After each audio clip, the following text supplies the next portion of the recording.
They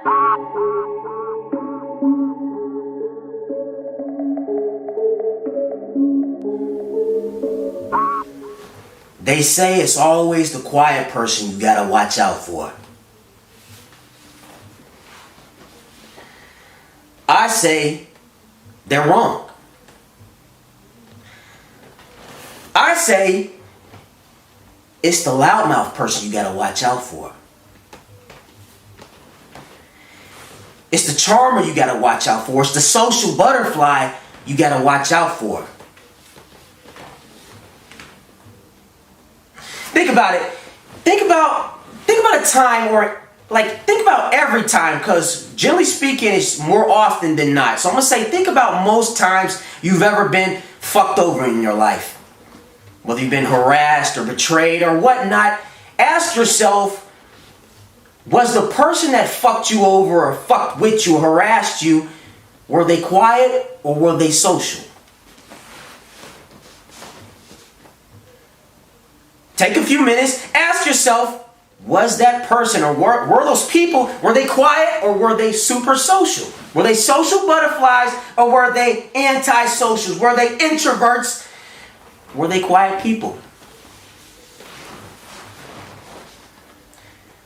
I bet any amount of money that more often than not, the people that have fucked you over the most or fucked with you the most were very social people, very charming people, very extroverted people.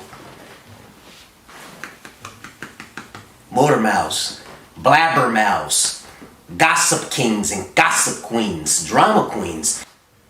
See, it ain't the quiet people you gotta watch out for. It ain't the people minding their own business that you gotta watch out for. It's the people that are always into other people's business that you gotta watch out for. The people that always want to know, that always want to talk. Hey, how's it going? Hey, how's the weather? Hey, how's your dog? How's your cat? How's the family doing? Them the people you gotta watch out for. The motor mouths, the chatterboxes. The people that really don't give a fuck about most things, but they just want to have something on you. Because let me tell you something.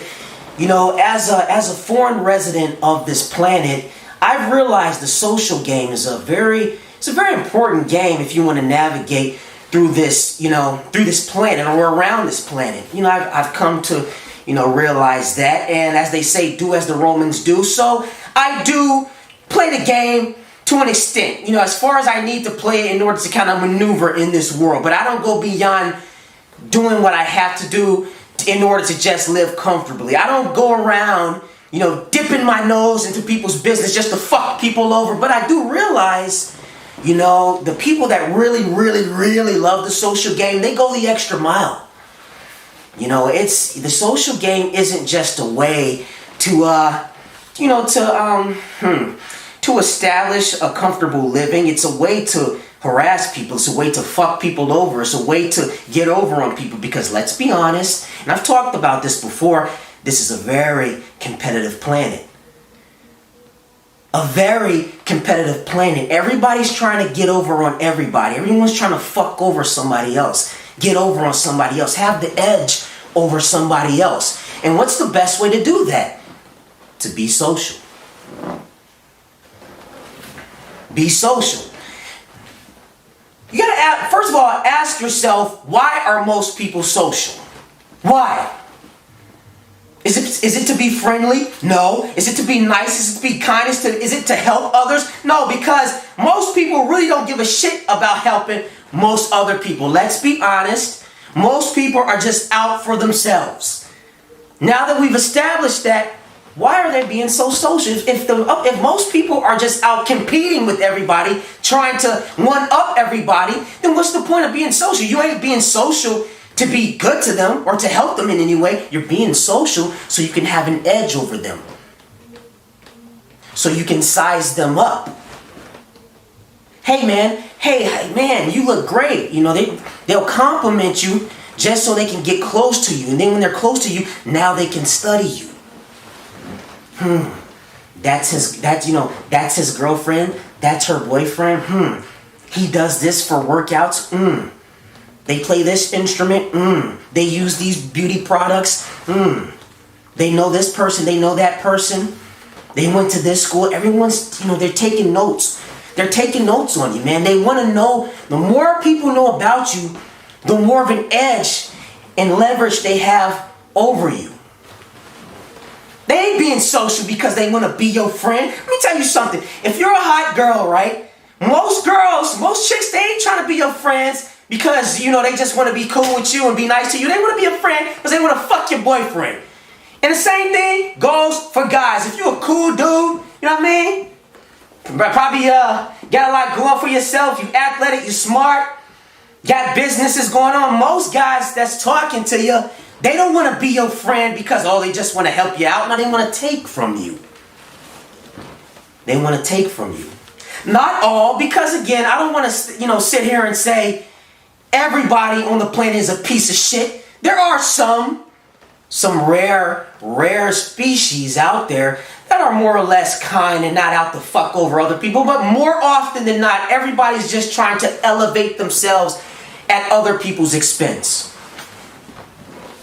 So when people talk to you, it's not because they, you know, they just, okay, you know, I forgot the quote. You know, there's a quote, they say, fuck. I can't think of the quote right now, but I'll try to paraphrase it. It goes a little something like, fuck. Okay, I think I remember it now. It goes something like, all right, look at how people treat you when you can't do anything for them. Or something along those lines. That's how you really know what you're dealing with. Look how people treat you when it looks like you have nothing to offer them, when you don't have much going for yourself. Then you'll really get to see their true nature. Because when you got a lot going on for yourself, yeah, everybody's going to look friendly to you. Everybody's going to look, you know, want to be real social with you, want to be cool with you, want to be around you. But again, you got to ask yourself, why do they want to be around you?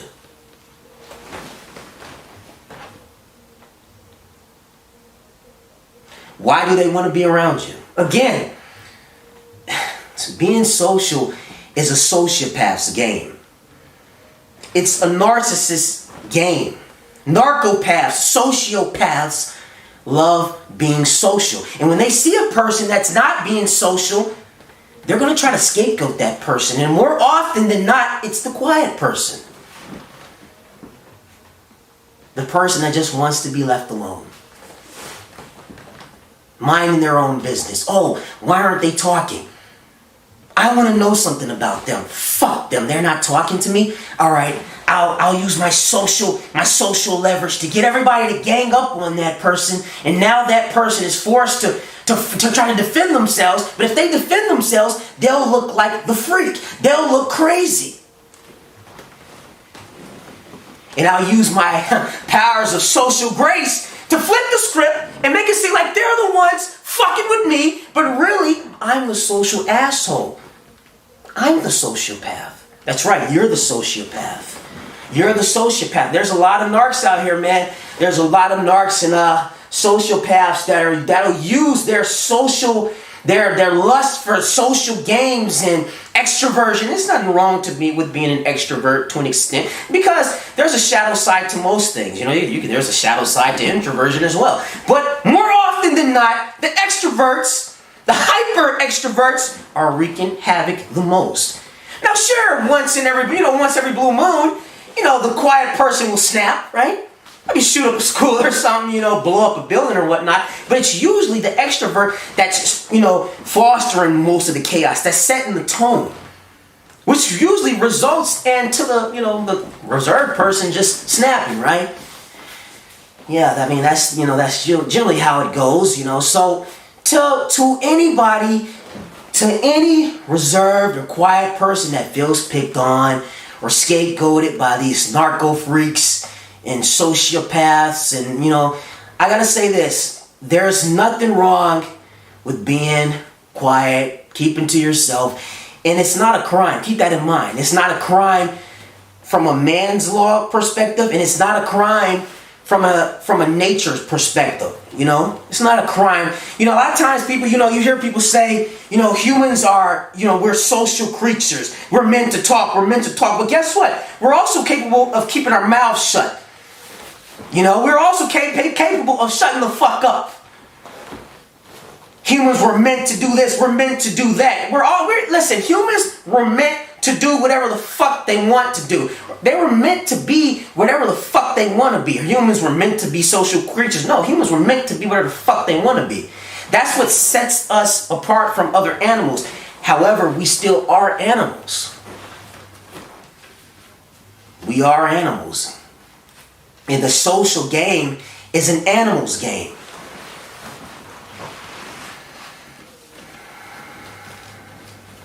It's an animal's game. You know, when I say humans were meant to be whatever the fuck they want to be, before that gets spun out of context and distorted, be whatever you want to be as long as it's not harming anyone. You know, you still want to adhere to some sort of moral code or standard. Now, obviously, you're going to have those sociopaths they're just going to make it seem like morals and everything is all subjective, and there is no moral code or standards. Everything is, you know, a matter of opinion.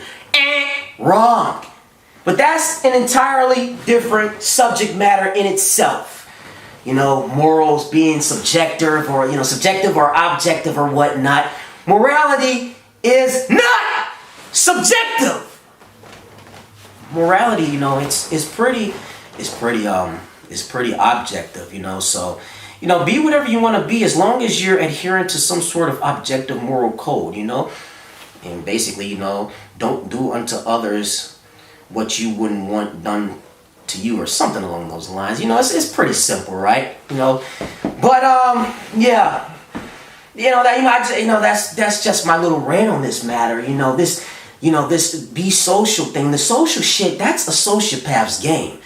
And it's not the quiet person you got to look out for. It's the motor mouth you got to look out for. The chatterbox. Look throughout history. Most people throughout history, whether it be Ted Bundy, Adolf Hitler, and I know, here we go, you're comparing everyone to Hitler. You know, Hitler is a fair comparison. Yeah, level with me here. Just hear me out.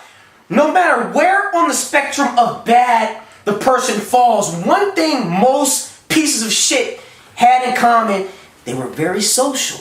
Adolf Hitler, he was a social butterfly, had a lot of grace and charm. Ted Bundy had a lot of grace and charm. John Wayne Gacy had a lot of grace and charm. Politicians, lots of grace and charm.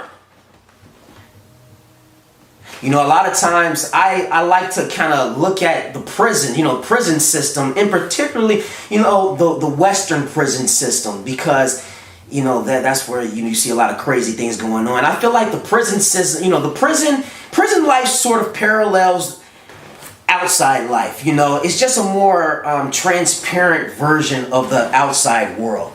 And if you look at prisons, the general population is filled with loud mouths, hyper extroverted motherfuckers, gang people, all looking to socialize and get out of here, man. Listen. It ain't the quiet person you gotta watch out for. You may have, maybe when you've pushed the quiet person too far, then okay, maybe you might want to watch your back. But generally speaking, as far as consistency goes, it's the loudmouth you gotta watch out for. You know what I mean? And I'm repeating myself like a broken record, but the truth has to be repeated like a broken record. It has to. The next time you look at that quiet person, that introvert or whatnot, and you think, oh my God, what are they up to? You're in trouble. You're in trouble because it's not them you got to worry about. It's the people that you're very cool with, that's always talking to you, very friendly. Oh, how's it going? How's the kids? Them are the motherfuckers you got to watch out for. You got a hot boyfriend? You got a hot girlfriend? Well, guess what? It ain't the quiet motherfuckers you got to watch out for. The quiet motherfuckers, they just want to mind their own business. They just want to worry about their girlfriends. They ain't out trying to fuck everybody else's girlfriends and shit. They ain't out trying to fuck everybody's boyfriends and shit. They just out trying to mind their own business. Because again, you gotta ask yourself, what's the nature of a quiet person? A quiet person wants to be left alone. So they're not, it's not in their general character to be trying to get into shit. The motor mouth wants to get into shit. The motor mouth gets off on the chaos, on the drama, on the bullshit. So while you're sitting around worrying about that quiet person, it's really the loudmouth that's going to fuck you over in the end. You know, I remember that movie 8 Mile with Eminem, classic movie.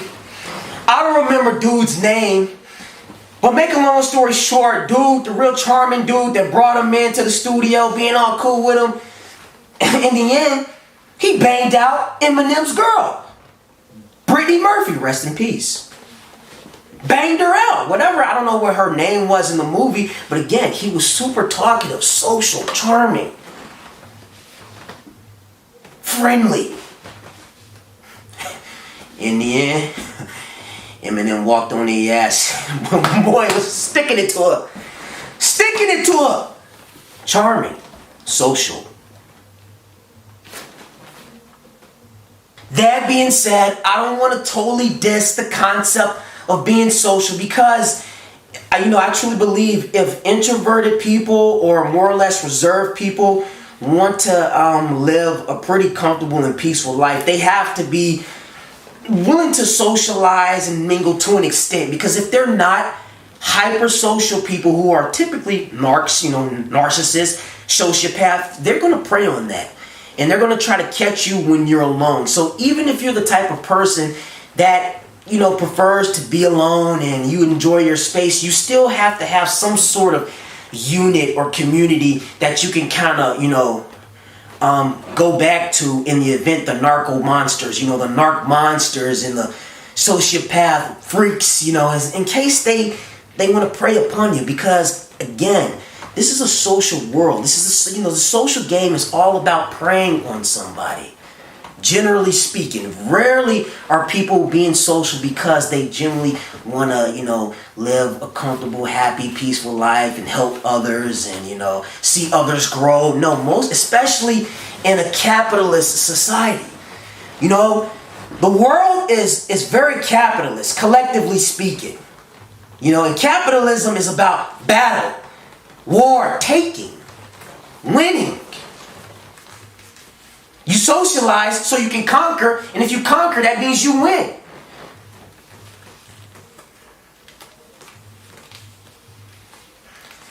So as long as people are doing this, you have to build some sort of community. Okay, I'll give you a good analogy. Lions. Lions are very social cats. They're the most social cats on the planet.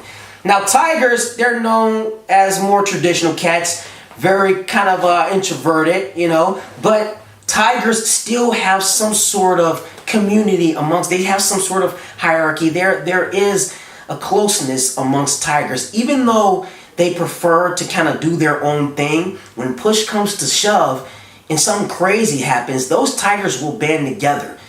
In the event really, really social animals come to attack them and to use numbers against them. Because that's how the social game works. It's all a numbers game, a charmer's game. And that kind of game can be a very ugly game to play. And ugly games are narcissists and sociopaths' bread and butter. That's where they thrive. They thrive in the ugly. They thrive in the manipulative. They thrive in the vague. There is no morality. There is no objective morality. There is no wrong or right. Lies. There is a wrong or right. But when you live in a world where most people are pieces of shit, you really can't expect them to, respect objective morality, especially when they feel like they can just get away with whatever fucked up thing they're doing. You can't expect them to. Being able to get away with doing something fucked up does not mean there is no wrong or right. It just means you were able to dodge punishment or accountability for your actions. Being able to dodge accountability for your actions does not mean objective morality doesn't exist. Right or wrong doesn't exist. But yeah, this game that they call being social, it's a narc monsters game. It's a sociopath's game. And they thrive in it the most. And you gotta have your eyes open because they will try to exploit you, especially if you're a person that's not into playing games. You're into doing your own thing. You're probably more or less quiet. You still have to have an edge to you. You have to put yourself in a situation where you have the advantage, because that's essentially what life is about, is building advantages. Building advantages. In a world where everyone's just trying to gain an advantage, you have to build your advantages.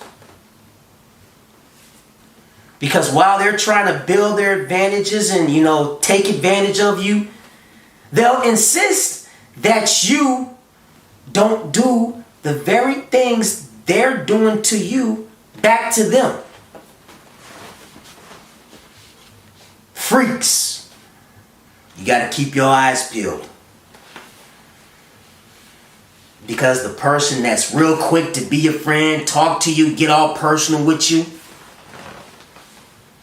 that'll be the first person to fuck you over. Oh, how planet Earth is a strange place.